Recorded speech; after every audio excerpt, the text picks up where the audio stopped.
Oh, thank you all for coming today. Welcome to this month's CDSS Exchange event.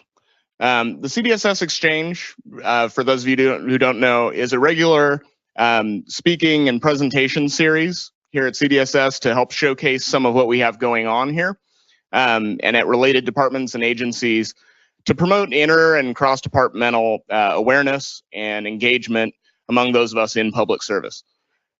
So again, we'd like to thank you for making the time to attend today and be part of this ongoing effort, even those of you who are tuning in via webinar today. We're excited today to welcome Michael Valle from the California Office of Statewide Health Planning and Development as our featured speaker. As the private and public sectors continue to move forward in a more data-driven culture, the efficient use, governance, and management of data for business intelligence becomes more and more vital to serving Californians in the best ways possible. We feel that the work that Michael and OSHPD, if you will, are doing truly demonstrates this kind of paradigm-changing efficiency and optimization of public resources, and we'd like you to give them a warm welcome today. Thanks so much, Julian. Hi, good afternoon, everyone. Michael Valle, California Office of Statewide Health Planning and Development, affectionately referred to as OSHPD if you're in Northern California, or OSHPOD if you're in Southern California. So there's a regional variation of the parlance there. I'm really happy to be here. I think, as was mentioned, that data and technology, culture and expectations and capacity are evolving rapidly. And for us in the public sector in the state of California, it's incumbent upon us to use these capabilities to improve our services and to meet our clients' expectations. I think us at OSHPD are at some step along this journey of data and analytics and communicating with data, which is what I'll focus on today.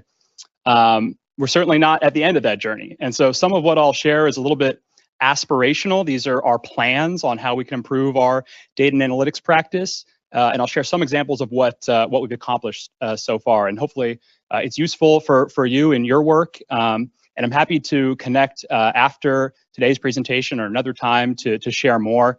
I did see in some marketing material, this was billed as a workshop. I'm happy to answer questions at any point. And I think there's a microphone that could be passed around. I also went ahead and put a number of the tools and resources on Google Drive at this address here in case you'd like to download them and again, modify them or use them in your work. I'll also share this link at the final slide and can email as well. So OSHPD, as mentioned, is a tiny but mighty California State Department. We're a sister department to Department of Social Services within the California Health and Human Services Agency. We're about 500 staff, 300 here at headquarters in Sacramento, 200 in Los Angeles and around the state, almost entirely special funded from fees from hospital construction and hospital operations. About a $220 million budget is OSHPD. And we do a couple of really unique things. We're somewhat, I think, special in the sense that we're a G to G or a G to B type government department. We provide services to other governments and mostly to business, not so much citizens or end consumers. But we have several lines of business, and I'll hit on the last one here, which is really the one focused most on data, but I want to share some of the other work that OSHPD does. We oversee the construction of hospital facilities and skilled nursing facilities throughout the state. So that includes reviewing hospital building plans, inspecting the construction of hospitals, and then in emergency events, determining whether hospitals are safe to repopulate and deliver services. That's a big part of what we do. And of course, we have an emergency operations function with that.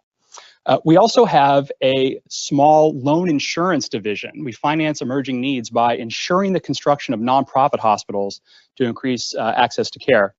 And then finally, we have a number of workforce development programs.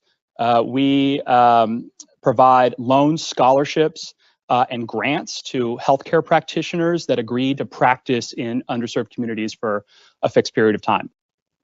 And then finally, we support informed decisions in the healthcare landscape in a number of different ways. We collect data from hospitals, and we enrich that data, analyze that data, and provide it back to a number of different audiences, including the hospital systems themselves and other healthcare stakeholders, journalists, researchers, and policymakers. We collect patient and facility utilization data. So every hospital discharge and emergency department discharge, we get a record of that information, of what the condition was, what the diagnosis was, demographic information about the patient, et cetera. Highly important information to aggregate and analyze when we think about the delivery of healthcare services. We use that data and other data to produce quality reports. So risk-adjusted outcome studies around specific procedures, but also we produce prevention and other quality indicators at a facility level, again, to provide transparency and public reporting about how the healthcare industry is doing. And we publish much of that on our website. We also have a cost transparency program. We collect financial statements from hospitals. We've been doing so for about 40 years. These are very complicated financial documents. We also collect community benefit plans regarding how hospitals are serving underserved folks, uninsured folks in their communities. And then 2 new cost transparency programs sort of coming soon, pending the outcome of certain litigation. We'll be collecting prescription drug cost information starting January 1 of 2019. And then the legislature has also asked us to collect healthcare payments data, claims data, and working on a study and a report to the legislature in 2020 to inform that work. Those are our statutory data collection programs, but as I mentioned, we have other programs within OSHPA that are more service tangible related, again, our workforce and our building construction programs. And we think it's really important also to look at their data from a programmatic standpoint. I'll use the term business intelligence, which some folks might have their own definition of that, but I'll use it to mean information that can help the program be more efficient and more effective in its operations. So that could be entirely internal, entirely viewed and used by managers and analysts within the department, but also really important when we think about how we use data and how we communicate with data.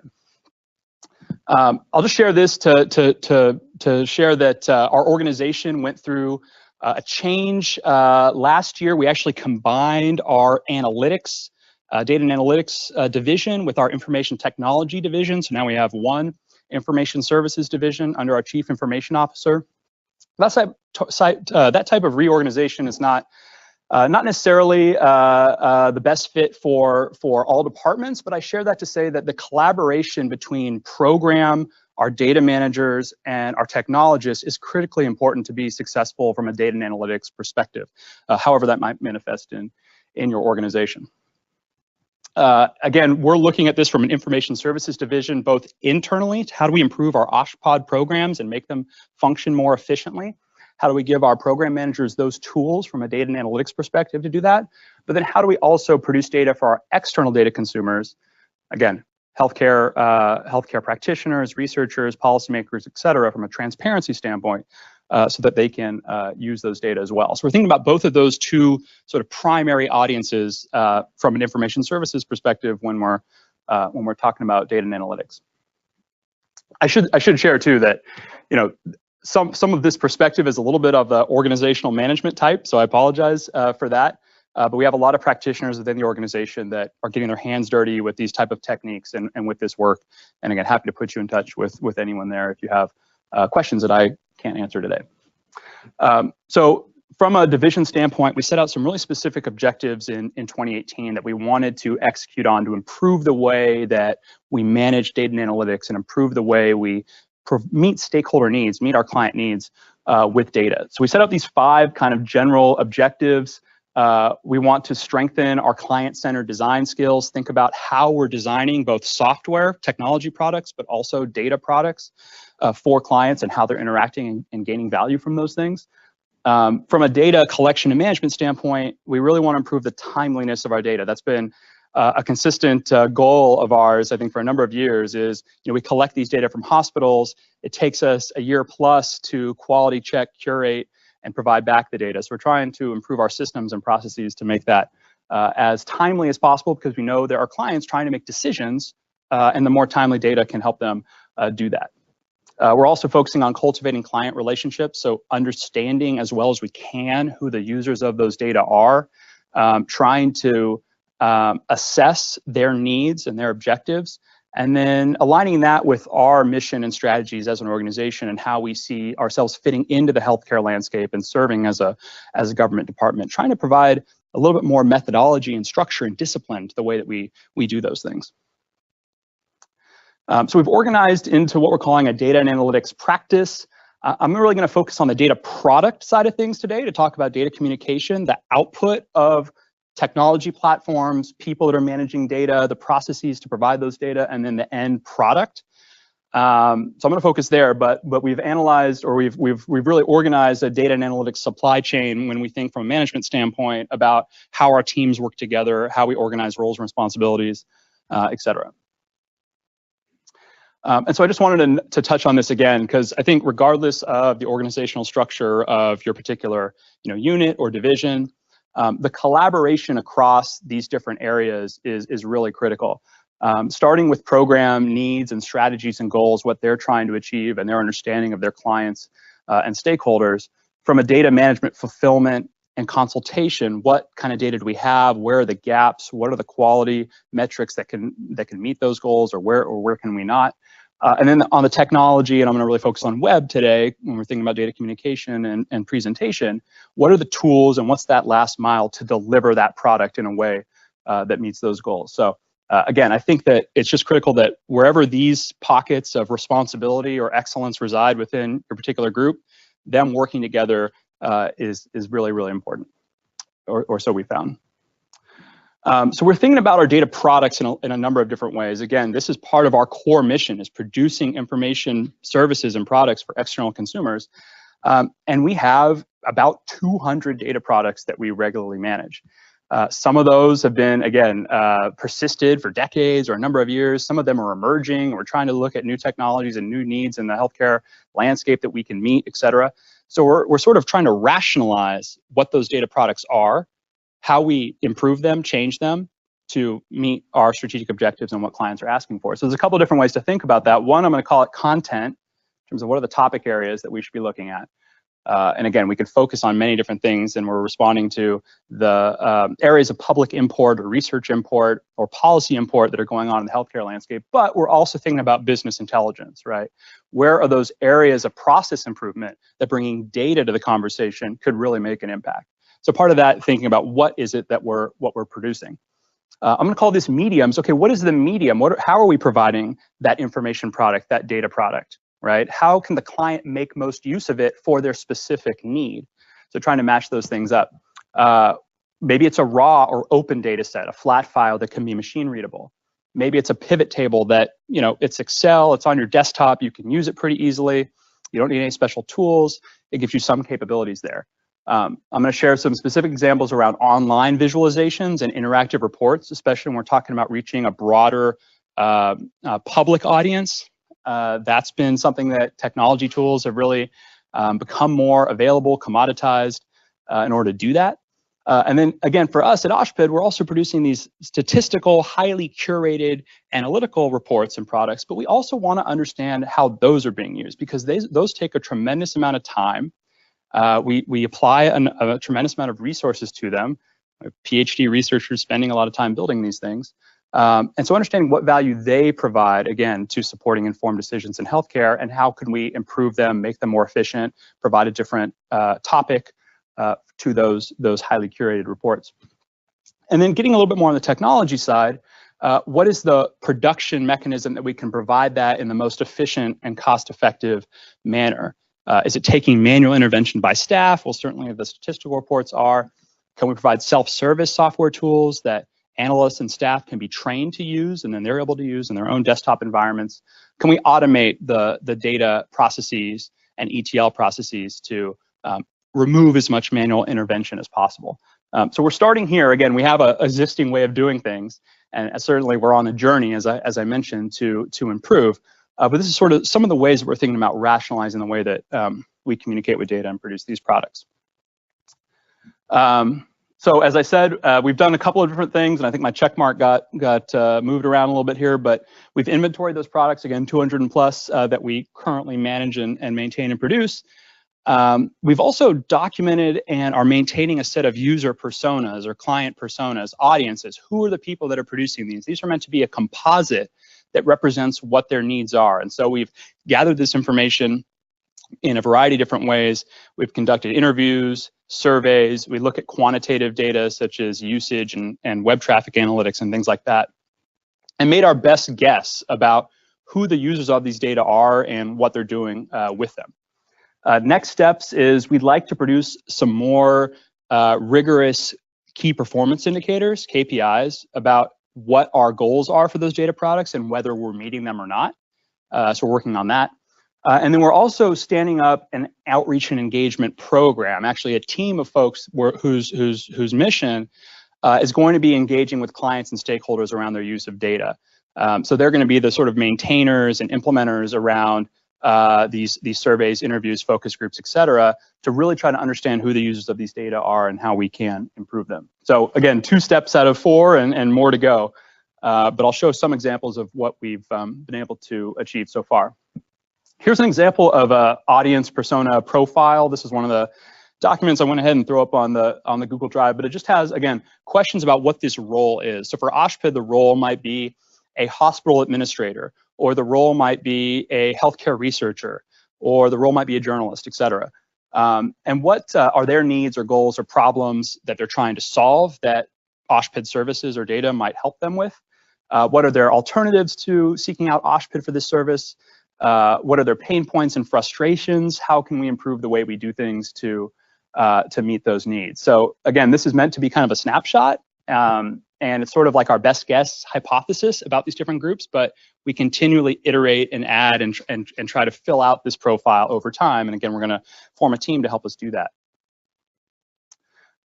We also have a kind of a template for a data product concept. And again, the idea that we have 200 data products, we're spending a lot of time and resources producing them.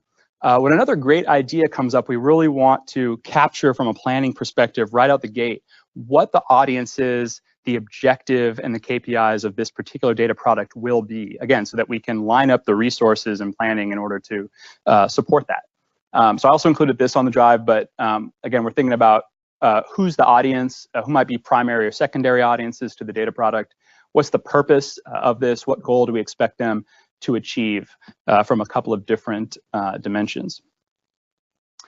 And so when we're thinking about those dimensions or KPIs, we're trying to think about it along a number of different lenses, both from the purpose of the data product, what we're trying to do with it, but also the capacity. How good are we doing at producing it, right? How efficient are we? Are we getting a proper return on investment from the purpose of doing this thing versus how much time and effort it takes to do it?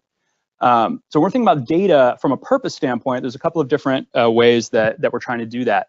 One, we're calling it integration, but how does this consumer of data take this, again, raw data set or statistical report or whatever, and integrate it into their workflow? How does it help them do their work? Again, we're sort of a G to G or G to B type organization. We're helping other businesses and governments do a good job. So how does it help them, right? Does it help them expand their business, be more efficient, control risk? What is the mode there? Then customer satisfaction. This is a little bit squishier or softer, but just how did you like the experience of interacting with an OSHPD digital service and getting this product, whether you downloaded it or you interacted with a website or visualization? 5 out of 5 felt great, was easy to do, totally understood it, or there's gaps there. So subjective for sure, but if we look about from a qualitative standpoint over time, we think this can help us improve the way we deliver information. Usage, again, just thinking about pure utilization. How many people downloaded this thing? How many hits were on the website? It's not a sort of end goal in itself. We know that some of our data products are highly specialized, and there's actually a somewhat small audience that will use them. But these are influencers, right? Media, journalists, researchers can be influencers. But it's another tool in the tool belt, and especially we should consider what type of data product we're producing. And from a social services standpoint, if we're looking at public transparency around our services that we're delivering or our facilities, et cetera, then utilization might be an important KPI. The final one being outcomes, which is a little tricky, probably the trickiest of them all, but try and understand, did something we do from a data and analytics standpoint actually move the needle, right? Did it improve the quality of healthcare, lower the cost of healthcare, improve access to healthcare? And it's challenging because I think that, obviously, one report from OSHPD isn't necessarily going to do that by itself, and there's likely a coalition or a connection or a network of interventions that might have made one of those outcomes. But trying to understand that, the best that we can, and certainly internally, just to flip it, when we're looking at business intelligence, how we can improve our own programs, then certainly we can think about, the delivery of services, what our objectives are there, and how data can impact that. From a capacity standpoint, again, we're looking at each of our data products. All 200 are on this spreadsheet here. And we're also thinking about, okay, what was the quality, right? Did it meet the quality thresholds that we needed? Again, for us, we're thinking a lot about what the use is of those data. And when we're collecting 13 million patient records or utilization records per year, the quality threshold is really important depending on how the data are going to be used, whether it needs to be within a 2% quality threshold or lower. So setting that goal and then assessing whether the data product met that goal when it was released, and trying to understand that over time. Again, timeliness is really important for us. How quick were we able to get the data out that we collected? We want to try to understand also the platform, the technology. What's our investment there? Again, are we getting a appropriate ROI from these other goals to our investment in producing the data, and then also from a people standpoint as well? How much manual intervention did it take to do this? Did that meet our objectives as well? So I share this just to say this is the way we're trying to think about things from a portfolio of data products, and I think this is going to be really helpful, again, as I show some examples, as we try to evolve and take kind of a journey along data product management and communication. This is the way also that we're thinking about our product release, and we have, again, a team that we put in place and some processes that we put in place that start with identifying the goal and the audience and those key performance indicators, moving through the data organization, curation, production process, identifying the data, preparing it, modeling it, or performing analyses on it, deploying it in some fashion, whether that's on the web or an internal dashboard or a raw data file that's consumed by another machine or what have you, and then performing an evaluation on that, getting outreach and engagement with the consumers or clients that use those data, and bringing that back to our next production cycle to make it better and improve it. I want to stop there. Any questions or comments?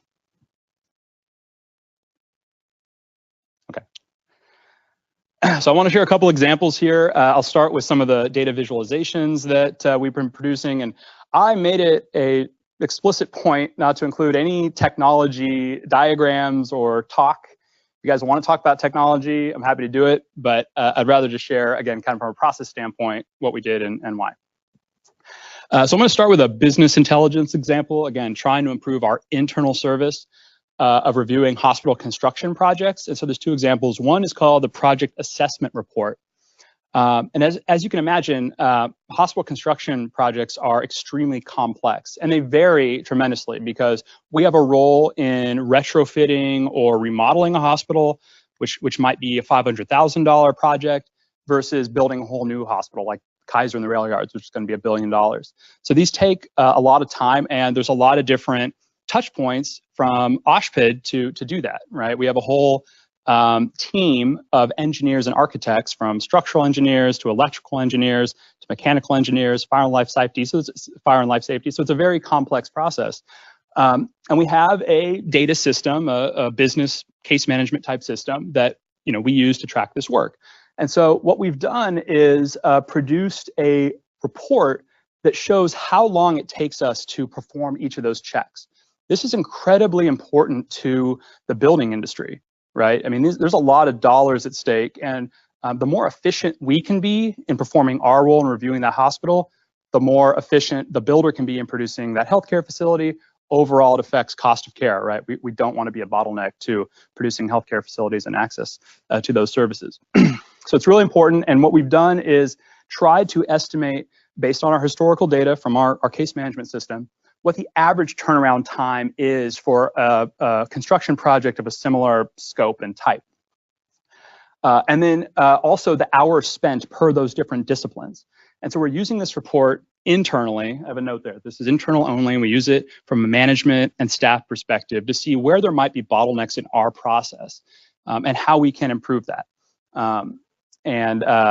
We include, the number of times that the plans had to go back between the design professional and OSHPD, and what the factors might have been to that, and we look for trends and analyses. So this is something that we released earlier this year, and again, it's a data product that we're using internally to try to improve the delivery of service. The second one is available on the web, and I have a link there, but it's a plan approval time estimator. So we've taken those aggregate data regarding the project turnaround times and posted that on the web in this kind of query/visualization tool. And the goal is for a construction firm to get a sense of how long it's going to take to go through the OSHPD review process so that they can plan their other building design and construction activities. So that's really important to kind of set expectations. To have a KPI that we are publicly saying this is our goal, and to enter into really a partnership with our client about trying to meet it. I should mention as well this this idea of OSHPD having a role in reviewing construction project and providing it back to the construction firm to make changes and to provide it back to us. Sometimes there can be a bottleneck in that process. Sometimes the design professional will be taking a long time to make the change and send it back to us, which can affect our KPIs. So it's really a shared KPI. We all want to make this process as efficient as possible. Both the state and industry have a role in doing that.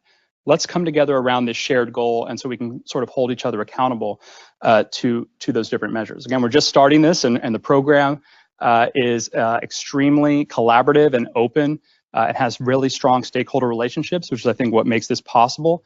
But again, data has an important role, and it's something that we're really excited about, I think, doing more of across our department. Another example where we have adopted recently an electronic plan review process for the same program, our Facilities Development Division, where before we were looking at plans on paper, now we accept plans digitally. And it's definitely a challenge to get folks to adopt this new process, right? Especially some firms that are liking the way they're doing it, they're used to paper.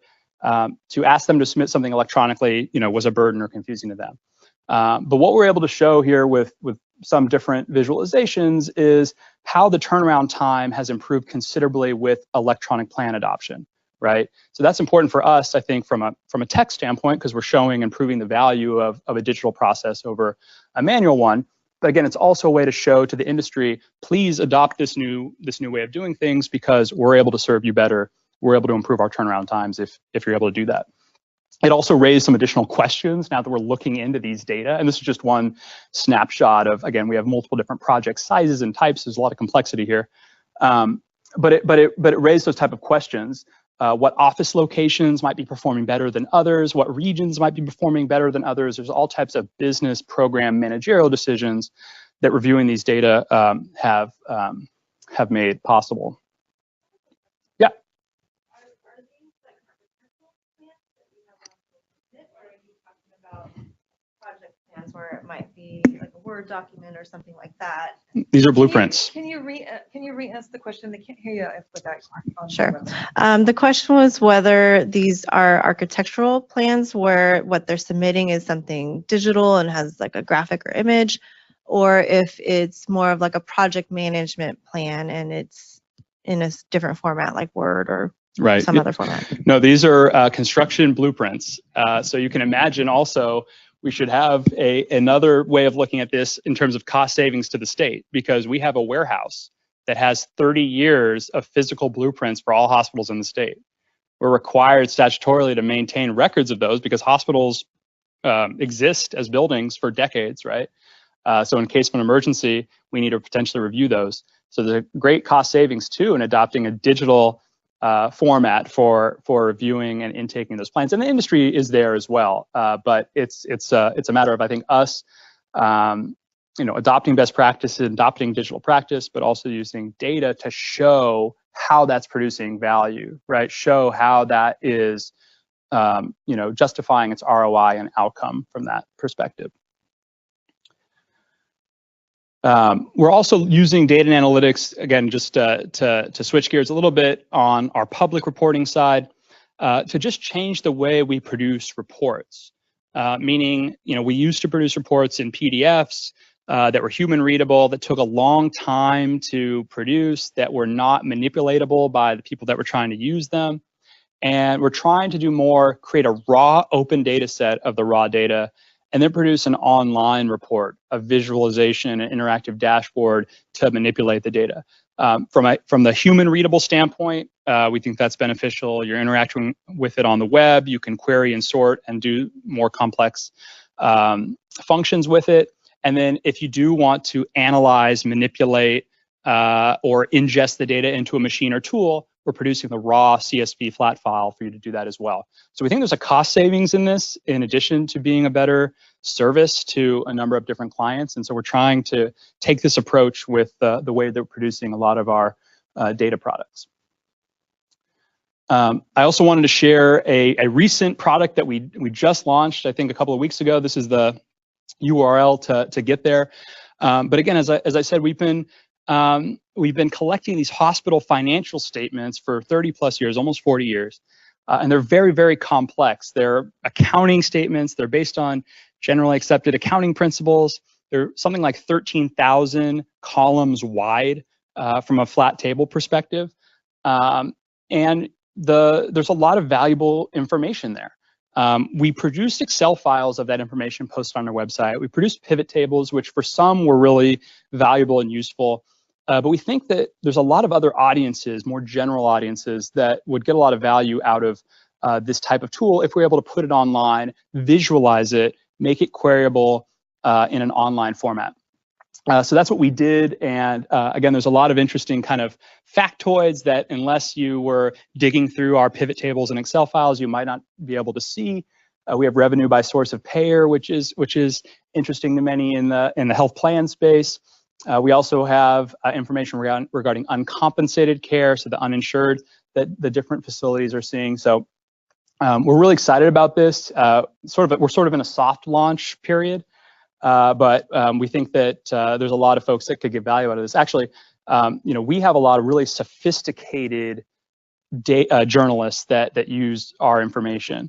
Charles Ornstein at ProPublica is one, and they get a lot of value out of the pivot tables and the raw data. But I think what we've found in some of our focus group and outreach is that the capacity to use data varies widely in the media landscape and in the journalistic landscape. Some are very savvy at using data and incorporating into their stories and understanding it, others not so much. So we want to try to serve as many as possible. There's also a data literacy benefit to this, a government literacy benefit. We want to try to inform journalists and inform people who are using our data so they don't misinterpret it. So we think this is an opportunity to do that as well. And again, reach more folks and provide more value with the information we provide. Okay, so I have a couple of examples on how to find information. Again, I think this is important from a communication standpoint, but again, we're looking at this from our department and a portfolio of data information and how we serve, again, a number of different clients. So I'm going to share some of our findings on this, and again, what we're trying to accomplish with it. This is a sort of a textbook or academic type way to think about how a journalist conveys information. It's called the inverted pyramid. So starting with the most newsworthy or broad information, getting into more details and more details at the bottom of it. So that's one way that we're trying to think about the audiences of our information, that for a general audience that might come to the OSHPD website or come to a government site not knowing exactly what they want. They know it's the state of California's business, or they know it's OSHPD's business, but they're not exactly sure what information they're looking for. To serve that need in terms of how we organize and provide navigational tools on the web for them to get there. So they could start general, maybe a broad question or a broad topic area, and get to the more specific. The inverse, though, is that we still want to support those power users that know exactly what they want, who come to the OSHPD website every year and are looking for that pivot table, the Charles Ornsteins of the world. We also want to inconvenience them. So we're thinking about how to organize the information so we meet both the specific and the general. I just say from our own sort of analysis, we've done a better job of the right than we have of the left, right? meaning we have really complex websites and complex programs, and we call them really complex things, or we base them on some statutory language. And for the people that know all about that, great, they find exactly what they need. But for a more general audience, or for a more lay audience, or for the public, that's a barrier, right? It's a barrier to them getting the information, but it's also a barrier to them understanding what we do as a public agency. And it's really important to have that sort of public awareness and support. So we're trying to get better on the left one, and we recently reorganized our website, and we've done a couple of different things. We're really proud of what we produced. We're trying to do more in this area, but one of the first things we did was we grouped our data products by family or topic, not by their division silo or department silo or their programmatic silo. So trying to understand what people would want to see, but also trying to educate and provide a little bit of data literacy, because these topics, cost transparency, healthcare utilization, healthcare quality, these are industry and nationwide topics and standards. So in a way, we're adopting, right, what other states are doing. We're adopting what the industry is doing and trying to educate our consumers, people might visit our website, about these very common phrases. Again, these aren't the phrases that were written in the statute in 1975, and that's fine. And we still, need to have harmony with statutory language. But in terms of how we're presenting it on the web, we want to do it in a way that's going to meet the consumer's needs. And so in this case, finding this information from a general to a specific. I'll say that there was work that went on here. There was change management and getting people to work together and putting out sticky notes and card sorting and making some decisions about, does this data product fall into healthcare utilization or healthcare quality, right? Volume indicators is one example. So we use the volume of certain surgical procedures as an indices for quality. Okay, well, its volume is is similar to utilization, the number of times the thing occurred, but the purpose of us collecting that data and the purpose of that data product is to indicate healthcare quality. So we encounter those types of questions. I imagine you and your department may as well, but again, it's iterative, and I think there's a lot of value there. Next, we adopted all open data for our raw data sets. As many of you may know, the California Health and Human Services Agency has an open data portal, which launched in 2014. This is a shared resource and tool that all departments within the agency can and should make use of. I think the vision is that this really is the one-stop shop for all data from California Health and Human Services Agency departments. But we saw a huge value as OSHPD in adopting this wholesale and migrating all of our data sets from our web server to the open data portal. So a couple of benefits I think to highlight.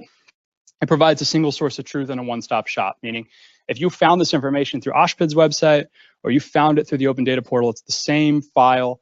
We have a similar publishing process to change and update that file. There's great efficiencies there, and it also helps to promote data integrity.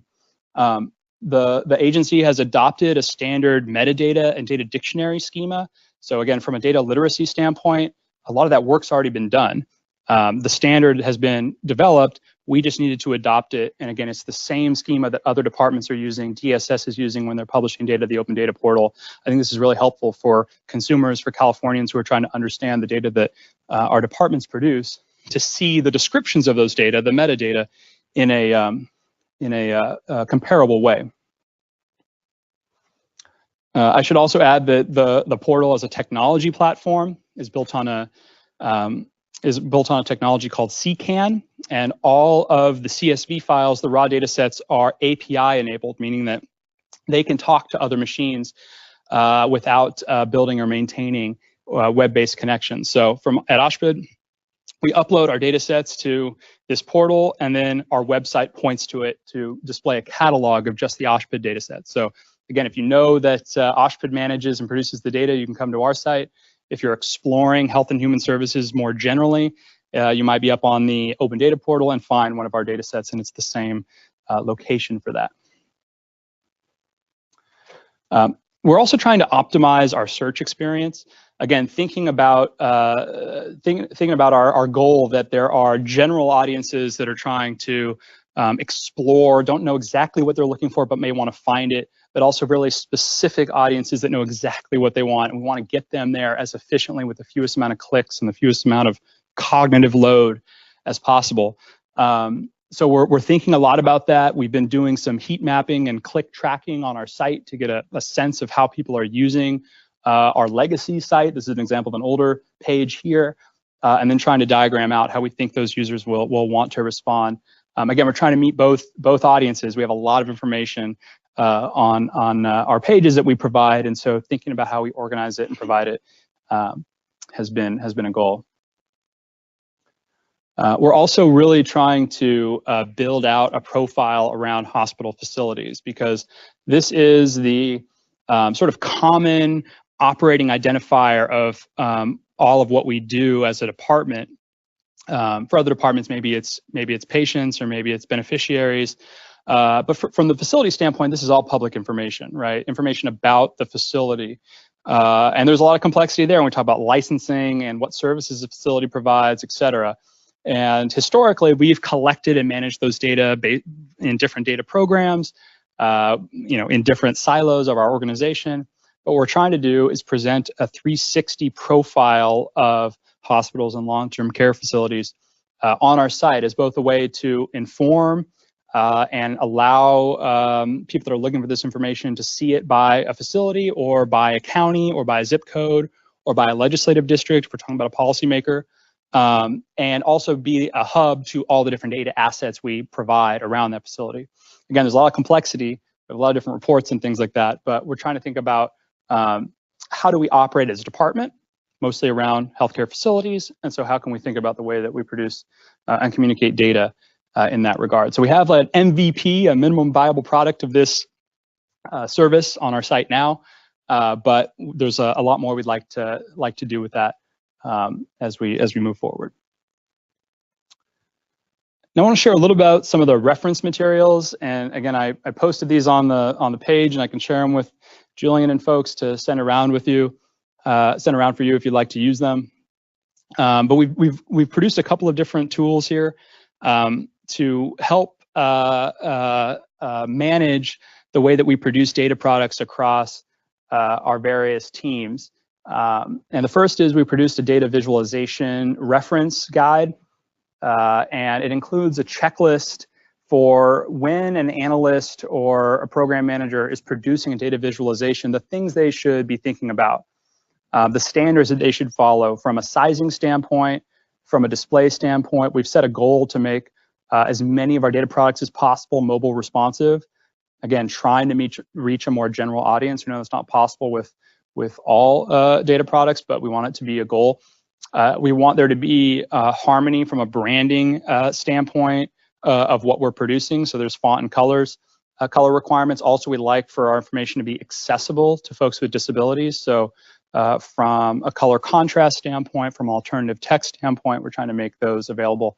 And then how we're delivering it, how we're embedding those on the web is really important. So I've shared kind of our first take at these references that again we're using as a way to standardize this. With 200 data products and a lot of different production lines and teams that are working on these, we consider this an important way to kind of advancing the way we communicate with data from a departmental standpoint. We're also thinking about how to tell a story with data. And again, going back to that idea of an inverted pyramid and starting with the general, trying to educate someone about the topic and getting more specific, we'd like to apply that to the way we're presenting information around specific topics on our website. So this is a site that a few of us around the agency were involved with standing up, and there was an external team with a civic technology group that worked on it, but you can go to the site here, Asthma Story, CAorg. And I think they just did a tremendous job of communicating how asthma through data impacts communities and showing some of the important findings and disparities from that. So I just took some screenshots from that site to show how we'd like to apply that at OSH. Again, a little bit aspirational, we're working on it, but I think this is great to share. So they start with just talking about why emergency department visits are so critical to indicating asthma prevalence and why that's important. They share some of the methodology about how asthma ED encounters are measured. to give some important context about what the data is showing and maybe what it's not showing, what the gaps might be there. They include some sort of key performance indicators, I think also just to kind of get people to understand the volume, the scale of this problem. So rather than dive deep into the spreadsheet, they're bringing some more generalized information, such as the rate of asthma visits and the total asthma visits to the top. Then they have some static charts and graphs, or some static charts here about some of the disparities. So they're showing ethnic disparity in asthma ED visits, again in a static chart that was curated by the creators of the site to show, hey, this is what we sort of objectively found when we reviewed the data. And then at the bottom of the page is an interactive map where you can dig into your community, look at the ED visit rate for your county, and get more specific information. So it kind of takes you down a story. Maybe you didn't get to this point because you got what you needed or because you didn't need to learn more. But if you did, you had all the context you needed to the point where you got to this data product to feel like it was useful and understandable to you. So we've tried to adopt a similar model. This uses these little cards that click back and forth. But I also just think if you stack each of these, at the top of the page, a web page, and then get lower on the web page, that works totally fine as well. So we've done a similar reference material that we're including, again, for our teams when they're producing data products and when they're producing web pages. So starting with what we're calling the hook, a title, a blurb, why is this important? What are the KPIs that suggest why it's important, et cetera. Then we'd like to focus on what are the context, what's the context of this story? Is there narrative? Are there, again, static charts that we can show the data clearly indicated, and so it's a takeaway from the data product? Let's just bring that up to the front so that people can understand it.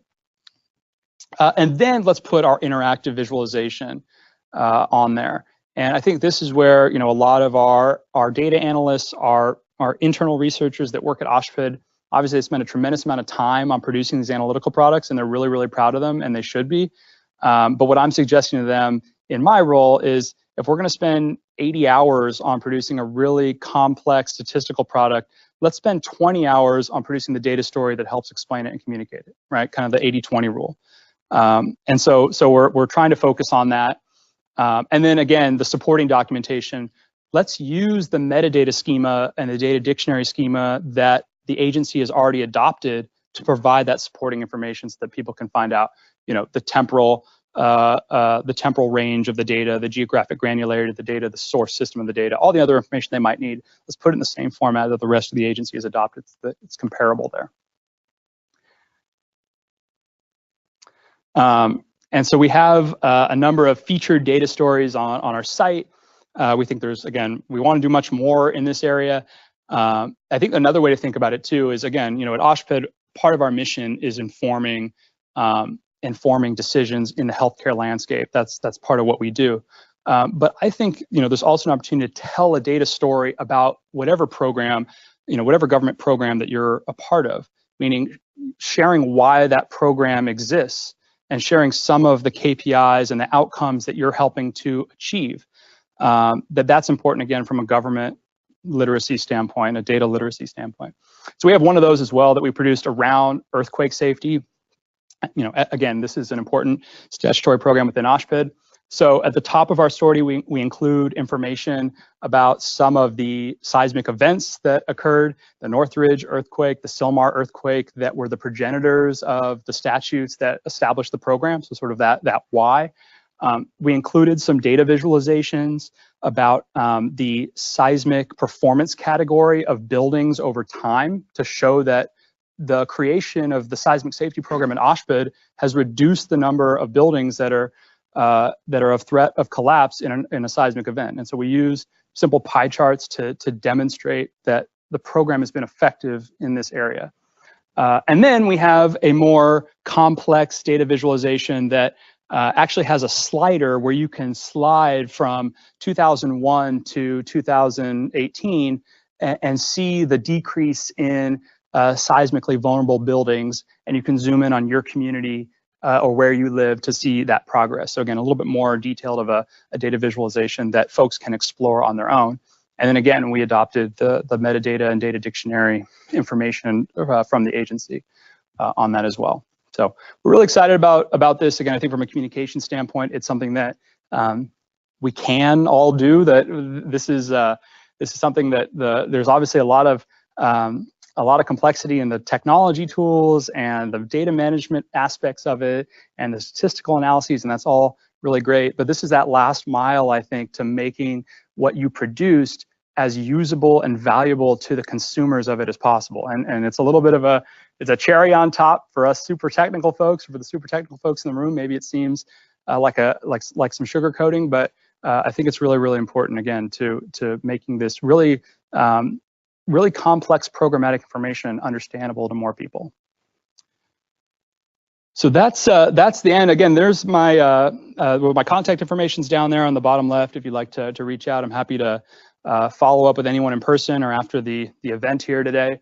I also included the Google Drive site there, where I have some of these templates and materials if those would be useful for you to use. But I'm happy to take any questions or comments at this time.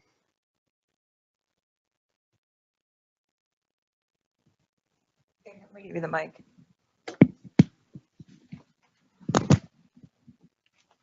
Generally speaking, how much time do you spend cleaning data rather than creating with the data? Going back to your slide about the 6,000 facilities you source data from. Well, I think there's a lot of, I think generally my practitioners would say is too much. That they spend too much time cleaning data versus making use of it. But I think what you've seen here is a lot of variety in data collection programs. And so the variety in our data management maturity around each of those is pretty significant. So I think it's something where we're looking at technology tools that can help us. We're actually consolidating our data collection platforms onto a single application. So we're trying to get a lot of efficiency in the way that we do that. It includes a rules engine or an edit engine that allows program folks and data quality folks to make quality thresholds and categories into the application so that the data is being impacted by that as it's collected. But I think at some degree there's going to be human intervention, I think, required. We want to use these tools and things like machine learning and stuff like that to throw flags where there's anomalies in the data so that we can focus in on them.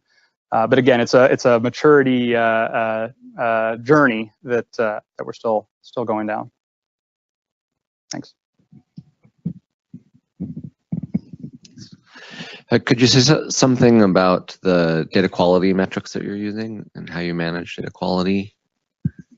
Yeah, thanks, David. I mean, I think that, again, it's something that from a program standpoint, we're seeing the rules and requirements of those quality metrics set, right? What is the use of these data going to be?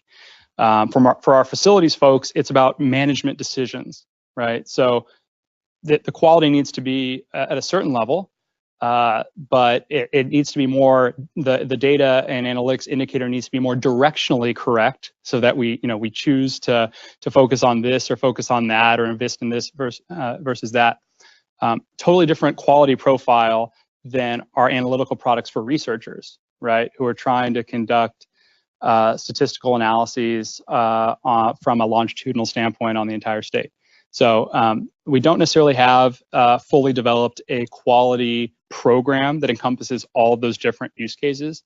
But again, definitely on our healthcare utilization side of things, there are quality metrics that are really important. But one of the things that we're thinking about is, could we release data earlier at a lower quality threshold so that certain consumers might get value out of it? It's not going to be our academic researchers. They're going to wait the year and a half until we have the fully curated data set that has the 2%, 1% quality threshold, because that's what they need for their work. But if we release data earlier at a 10% certainty of quality, could there be others that would get benefit out of that? We're looking at it.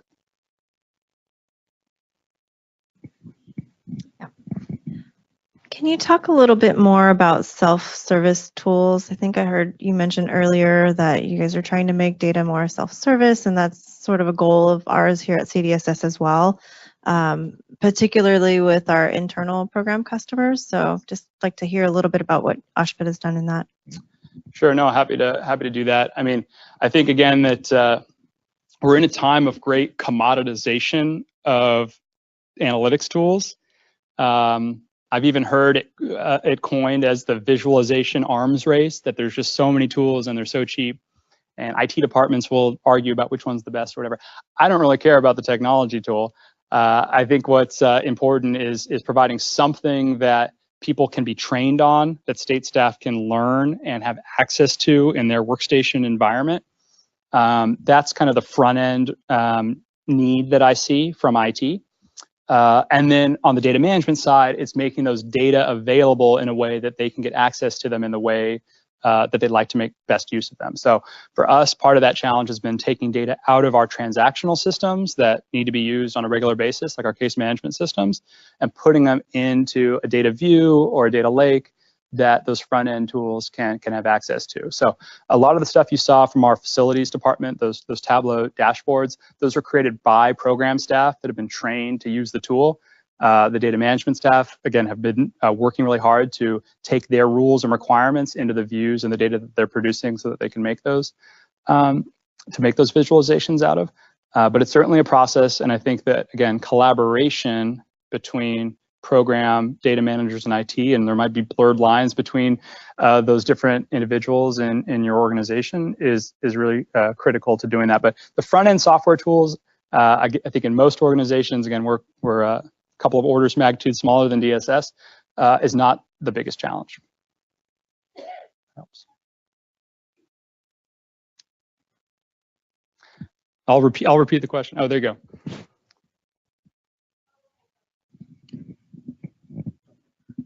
This may seem like a basic question, but I was wondering, you keep, having worked in the utility industry, I know that KPIs are an interesting topic, how they're defined, who defines them. Are all your KPIs coming off of industry standards?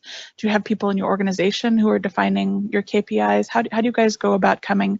I love the fact that you had a data visualization standard, but what is the, can you talk just briefly about your process for determining the best KPIs to publish and to use? Sure, absolutely. And again, I think it varies to some degree. I referred to the KPIs we have with our facilities department in the building industry. There's a lot of collaboration there. We have a stakeholder board that, again, is highly engaged around that. From a public reporting and transparency standpoint, there's obviously a number of metrics that are used in the healthcare space, quality metrics that are maintained by the federal government, et cetera. And so we try to align our data products to support broader metrics so that the data products that we produce can be compared to what's being produced by other states and the feds. So those have been really important. I think that both of those aspects most connect to the outcome measures from a data product management standpoint, meaning that we want to understand whatever outcome this particular data product is meant to achieve, and that's going to differ based on the content and the audience and the program that is supporting the particular data product. So that's really, really important. And then the other KPIs are a little bit more homegrown. I mean, we're thinking about what is our need and our maturity scale. Again, I think that for very advanced analytics shops, I don't want to say we're very advanced, I want to say we're in the middle. Very advanced analytics shops, there's likely a lot more detail there. There's likely automated KPI generation on things like the platform and quality and capacity. We're thinking of it a little bit more qualitative right now, like, is this a green, yellow, red? Let's debrief and discuss. But we think it's an important stepping stone to get folks used to the fact that we're going to measure both the usefulness, the utility, the outcomes of the data product, and then our performance on producing it as well.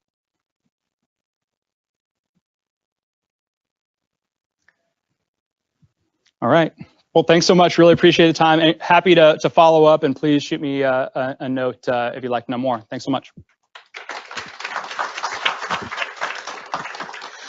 I want to thank everyone again for coming out.